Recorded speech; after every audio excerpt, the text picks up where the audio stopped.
This video is about equation conversions from polar to rectangular and vice versa. Okay, so remember the conversion factors that we've used so far. Okay, x equals r cosine theta, y equals r sine theta, tangent of theta is y over x, and r squared equals x squared plus y squared. So using these conversions, we can convert from rectangular to polar equations and polar equations back to rectangular equations. Okay.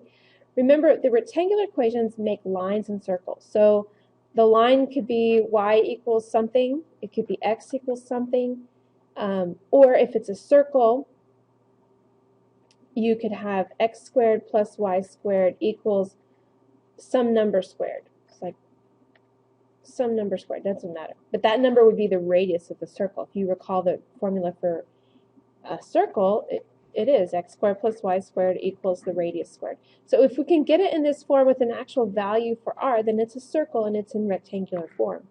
All right, so let's show you how it works. So first of all, converting from rectangular to polar. You know you're done when you've got r equals something and there's no more x's and y's. Okay? Taking the x's and y's out and you have r equals something. So using our conversion factors, you want to look and see what does this look most alike.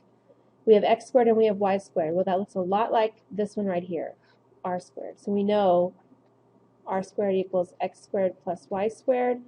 Well, okay, so I have x squared plus y squared equals 49, right?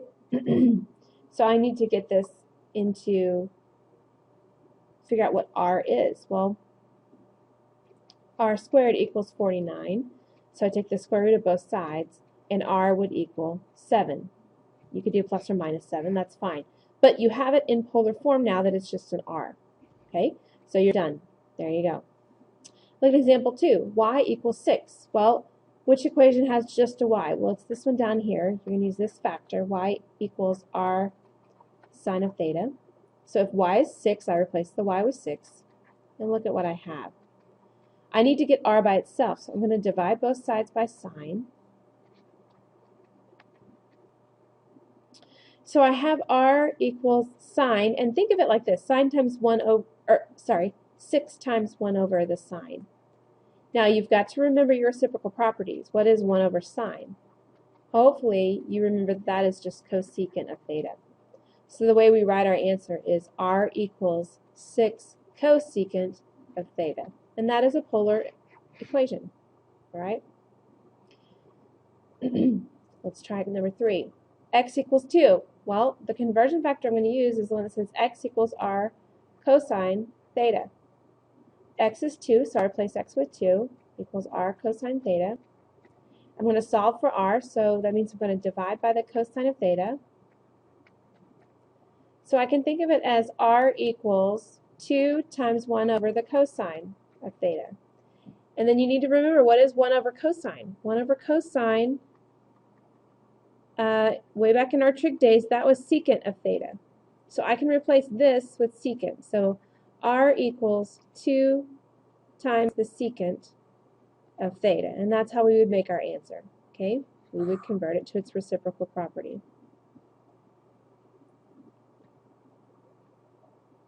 Let's try a couple more. Okay, these are going from polar to rectangular. Okay, getting rid of theta, getting rid of r. So from polar to rectangular.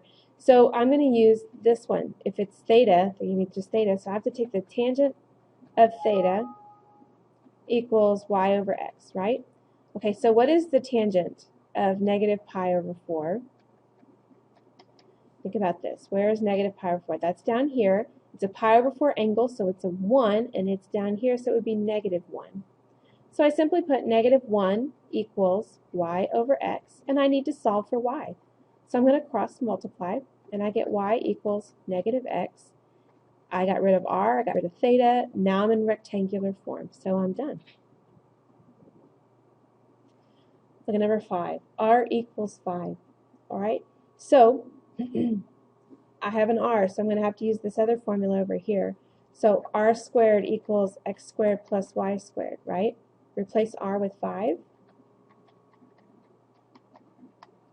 And clean it up. 5 squared is 25 equals x squared plus y squared. And now we have an equation of a circle in rectangular form. So we're done. All right.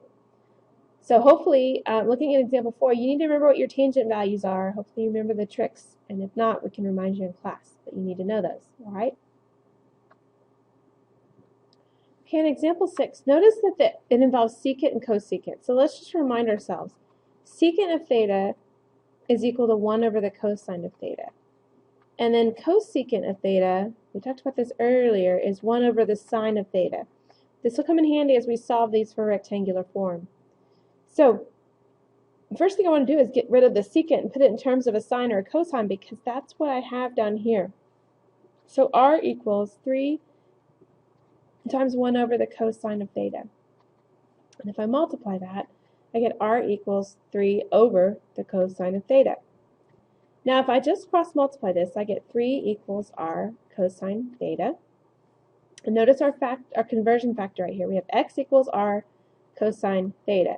So I can replace r cosine theta with x because they are equal.